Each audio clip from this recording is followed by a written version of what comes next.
Amiche ed amici di Canon Beatbox Productions, io sono Andrea Babic e sono felice di presentarvi la nuova puntata della Partitina.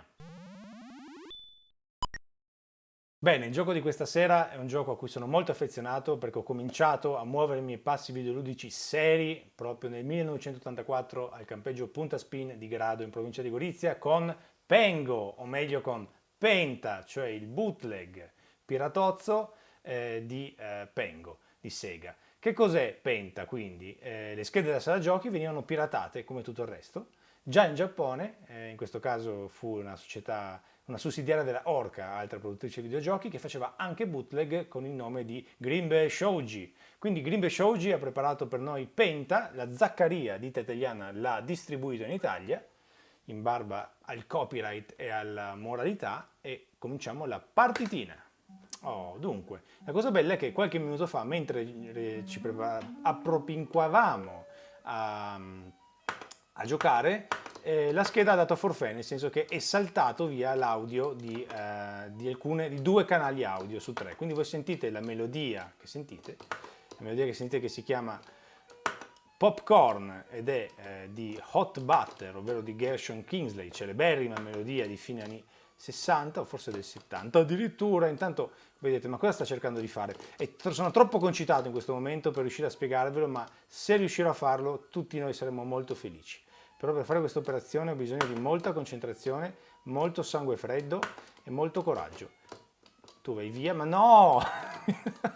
Allora, quello che sto cercando di fare è unire quei tre blocchi diamante. Ok, per unire i tre blocchi diamante ho bisogno ovviamente di un supporto di blocchi di ghiaccio. Come questo! Ho unito i tre blocchi di diamante. I tre blocchi di diamante danno 10.000 punti se vengono uniti senza essere appoggiati ai bordi dello schermo.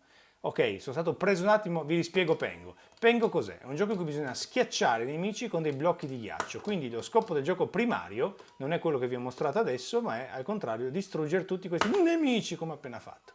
Quando distruggete tutti i nemici, lo schermo finisce, lo schema, come si diceva, il muro, come diceva qualcuno in sala giochi, finisce, termina e si passa al seguente. Ah, sono contento di avervi mostrato la gag dei diamanti perché non è affatto scontata riuscire a farcela. Altra cosa importante è memorizzare dove sono nascoste le uova dei nemici in modo da anticipare la loro apparizione, perché i nemici sono sempre al massimo 4 sullo schermo, quindi quando ne eliminate uno va a formarsene ancora uno se ovviamente il conto dei nemici complessivo va ancora estinto, il caro estinto, eccomi qua, sono io il caro estinto, sono stato estinto.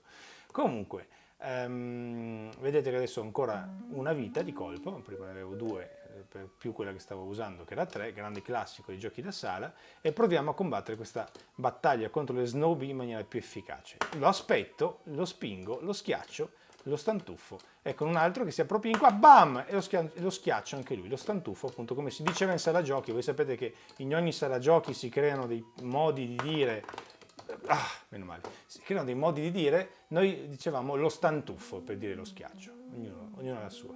Ed ora il siparietto. Il siparietto, come in Pac-Man, anche qui, dopo 2 livelli, parte il siparietto sulle note divine dell'inno alla gioia di Beethoven. Qui ridotto ad una sola voce, perché vi ho detto che ho bruciato 2 capsuli elettrolitici, quindi 2 canali sono partiti, ma uno c'è ancora, ci permette comunque di sollazzarci. Ecco, altra cosa caratteristica di Pengo è che l'ordine dei livelli cambia, quindi non sai mai veramente cosa aspettarti al livello successivo. Guardate con che memoria sono andato a stanare le uova di Snowbee. Bah, ne becco 2 in un colpo solo, quindi mi becco 1600 punti. Tac! No, c'è più furbo di me e mi chiude all'angolo, grande classico.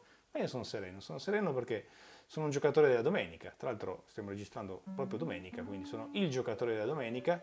Però attenzione, la partitina, il nostro simpatico format, ha una caratteristica, cioè non è che ci sono 2 partitine, ce n'è una sola. Quando si muore, si muore. Non importa se la partita dura 10 minuti o 1 minuto, non se ne fa un'altra. Paganini non ripete, ecco qua uno, avvicinati, vieni qua che ti schiaccio. E tu, piccolo Snowbee, ti ho schiacciato e tu non ci sei più. Benissimo.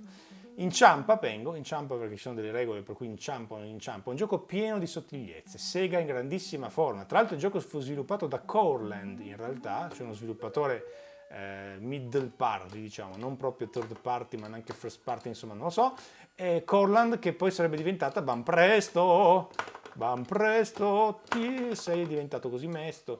Sarebbe diventato Banpresto, ma non presto, sarebbe diventato Banpresto dopo, quindi non ci interessa. Detto questo, vedo che qua c'è un uovo, perché avete visto che l'ha brevemente lampeggiato, quindi questo mi dice uovo. Scappo di qua perché mi fanno un po'. Guarda come mi stanno circondando. Questi piccoli sgonfiotti rosa mi stanno mettendo in difficoltà. Ma lui adesso, vedi che schivano, un'intelligenza adattiva, capiscono sulla base di quanto bene gioco, quanto male farmi. Vieni qua! No, vieni qua, vieni qua, vieni qua! No, aiuto, mi stanno prendendo da tutte le parti, escono dai fottuti blocchi di ghiaccio. Si può dire, non è solo una citazione, ma è la verità. Io continuo a cercare di schiacciarli, e intanto sono schivato. È un gioco che quando riesci a sfuggire ti dà una sensazione fisica di piacere, di calpestio, che è indecifrabile. Loro ormai sentite che la musica sta accelerando, vuol dire che sta finendo il tempo di livello e tra un po' scapperanno a gambe levate, a meno che non vengano intercettati da questa mia capacità di fare schizzi sul bordo dello schermo. Noi dicevamo schizzare, infatti, perché è come se lui agitasse le manine e schizzasse l'acqua che c'è al bordo dello schermo, stordendo gli Snowy, che non amano l'acqua, pur essendo effettivamente api di neve. Sì, quarto stage, quindi altro balletto, diverso balletto, sculetto. C'è anche un balletto bellissimo più avanti, non ci arriverò mai con una citazione di Space Invaders clamorosa, ma l'invito è a voi, a casa, di pigliarvi i vostri minuti e di giocare a Pengo. Non pretendiamo che come noi lo giochiate su una vera scheda da sala giochi, soprattutto rotta come in questo caso, però insomma adesso non voglio dire che l'emulazione sia un crimine, anzi io amo l'emulazione e le potenzialità che offre, ma devo dire che il brivido di giocare su una scheda pirata originale, come in questo caso, cioè una scheda di vero hardware, ma di morte, ma quanti sono? Ma santi numi, guarda, faccio così, vado di qua, giro di qua e comunque anche se l'ho immobilizzato non gli passo sopra, lo schiaccio perché faccio più punti. Vediamo se qualche altro ciccio pasticcio vuole intervenire. Tu vuoi prendere la parola? Tu piccolo ghiacciolino, poi sta cosa dei colori, la freschezza degli anni 80 di tanti ghiaccioli. I ghiaccioli hanno portato alla fredda morte di quest'uomo. E questa era la partitina, signori, la partitina di Penta / Pengo, uno dei giochi che occupa il mio cuore e il mio amore. E niente ragazzi, io vorrei fare intervenire un personaggio importante che si chiama Fabio Kenobit Bortolotti, alla regia. Ciao amici! Andrea, scrivi il tuo nome, che è importante scrivere il tuo nome. Nel frattempo noi diciamo ai nostri amici di seguire il nostro canale qua su YouTube, se vogliono di seguire anche gli stream che facciamo lunedì, il martedì e il mercoledì sera su Twitch, ma soprattutto di supportarci qua su YouTube in modo da consentirci di continuare a organizzare cose bizzarre come appunto la partitina. Ciao! Ciao!